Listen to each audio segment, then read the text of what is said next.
Marami po siya. Kung mananahi ka, perfect ang karayom na to sa'yo. At pwede rin ito pang yarn, embroidery, darning, quilting, and crafting. Lahat na ng klase ng pananahi magagamit mo to. Kapag may butas ang inyong mga damit, of course, hindi naman dapat natin itapon yan dahil hindi naman tayo mayaman. Gagawa ng paraan natin yan. Siyempre, tatahiin natin. Yung mga mamis-mami dyan, ang mga auntie, mga tita, kailangan lang natin gawa ng paraan yan. Kaya order ako nitong 1-pack stainless steel na sewing needle po. 55 pesos po, iba't ibang klase po ng needle or karayom na to.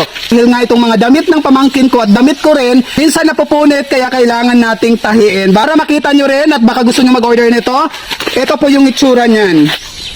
Actually, hindi ako yung mananahi, yung kapatid ko kasi hindi naman ako masyadong marunong nito.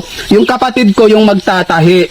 Ayan po yung itsura ng ating needle. Mayroon siyang malalaki, pwedeng pang sako, pang trapal, pang whatsoever na gusto nyo po. Tahin mo na yung damit na yan at sigurado kung hindi ka na maghahanap ng karayom dahil marami ka nang pwedeng pagpilian siyan. Yeah. Minsan nagtatahi ka ng sako, sis, di ba? Oo.